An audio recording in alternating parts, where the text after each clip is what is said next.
नमस्कार, एजुकेशन नगरी की खास पेशकश एजुकेशन बुलेटिन में आपका स्वागत है। मैं हूं आपके साथ दीपशिखा। चलिए रुक करते हैं शिक्षा जगत से जुड़ी बड़ी खबरों की ओर। राजस्थान कर्मचारी चयन बोर्ड द्वारा आयोजित एलडीसी सीधी भर्ती में आपत्तियां दर्ज होने के बाद अब भर्ती से जुड़े युवा परिणाम का इंतजार कर रहे हैं। तो वहीं बोर्ड अध्यक्ष ने संभावना जताई है कि सितंबर तक इस भर्ती का परिणाम जारी कर दिया जाएगा। तो वहीं दूसरी ओर एलडीसी भर्ती के अभ्यर्थियों के लिए अच्छी खबर यह है कि इस भर्ती में पद वृद्धि की संभावना बनती हुई नजर आ रही है। 5 जुलाई 2026 को आयोजित परीक्षा के लिए बोर्ड ने कुल 10,644 पदों का विज्ञापन जारी किया था। इनमें प्रशासनिक सुधार विभाग के 9,806, आरपीएससी के 6, कृषि विपणन निर्देशालय के 600, कृषि विपणन बोर्ड के 98, प्रदूषण नियंत्रण बोर्ड के 50 और माध्यमिक शिक्षा बोर्ड के 84 पद शामिल है। कार्मिक विभाग के 21 जुलाई 2026 को परिपत्र के अनुसार परीक्षा परिणाम जारी होने से पहले विज्ञापित पदों में अधिकतम 100% तक वृद्धि की जा सकती है। इसी को लेकर आरएसएसबी ने संबंधित विभागों से रिक्त पदों की जानकारी मांगी है। यदि किसी विभाग को पद बढ़ाने हैं तो वित्तीय स्वीकृति सहित संशोधित अभ्यर्थना 15 दिन में बोर्ड को भेजनी होगी। ऐसे में अब देखना होगा कि परिणाम से पहले कितने पदों की सूची बोर्ड को मिलती है। राजस्थान कर्मचारी चयन बोर्ड द्वारा आयोजित उच्च प्राथमिक विद्यालय अध्यापक संस्कृत शिक्षा सीधी भर्ती परीक्षा 2025 की विचारित सूची में शामिल अभ्यर्थियों के दस्तावेज सत्यापन एवं पात्रता प्रशिक्षण की प्रक्रिया 12 अगस्त से शुरू होगी। ये प्रक्रिया 9 सितंबर तक चलेगी। संस्कृत शिक्षा आयुक्त प्रियंका जोधावत ने बताया कि अंग्रेजी, हिंदी तथा गणित विज्ञान विषयों के अभ्यर्थियों का दस्तावेज सत्यापन राजकीय महाराज आचार्य संस्कृत महाविद्यालय जयपुर में किया जाएगा। अभ्यर्थियों को निर्धारित तिथि और समय पर उपस्थित होना होगा। विभाग ने अभ्यर्थियों को निर्देश दिए हैं कि वे सत्यापन के दौरान सभी आवश्यक मूल प्रमाण पत्र और स्व प्रमाणित कृतियां और निर्धारित अन्य दस्तावेज साथ लेकर आएं। दस्तावेजों की जांच के बाद पात्र पाए जाने वाले अभ्यर्थियों को भर्ती प्रक्रिया में आगे शामिल किया जाएगा।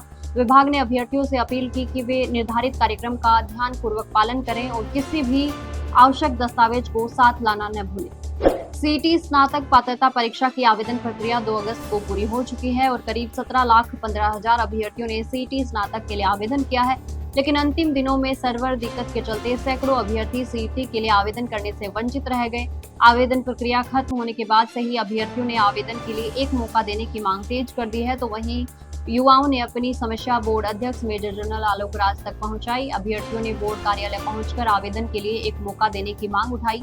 युवाओं ने बताया कि सीईटी स्नातक आवेदन प्रक्रिया के दौरान ही चतुर्थ श्रेणी भर्ती प्रक्रिया चल रही थी, जिसके चलते आवेदन नहीं कर पाए। तो वहीं अंतिम दिनों में सर्वर दिक्कत के चलते आवेदन नहीं हो पाए। ऐसे में अगर सीईटी स्नातक के लिए महज 2 से 3 दिन के लिए आवेदन का मौका दिया जाएगा तो सैकड़ों अभ्यर्थियों का 1 साल खराब होने से बच जाएगा। गौरतलब है कि सीईटी परीक्षा का आयोजन 2 साल बाद होने जा रहा है। तो वहीं अब सीईटी की पात्रता भी 3 साल कर दी गई है। ऐसे में युवाओं ने दोबारा आवेदन के लिए मौका देने की मांग उठाई है। राजस्थान में चतुर्थ श्रेणी कर्मचारियों से सफाई कार्य करवाए जाने को लेकर विरोध शुरू हो गया है। राजस्थान सहायक कर्मचारी संघ ने सरकारी कार्यालयों और विद्यालयों में कार्यरत चतुर्थ श्रेणी कर्मचारियों से सफाई करवाने पर आपत्ति जताई है। संघ के प्रदेशाध्यक्ष नरपत सिंह ने मुख्यमंत्री और शिक्षा मंत्री को पत्र भेजकर इस संबंध में स्पष्ट दिशा निर्देश जारी करने की मांग की है। संघ का कहना है कि चतुर्थ श्रेणी कर्मचारियों की जिम्मेदारी केवल सफाई कार्य तक सीमित नहीं है।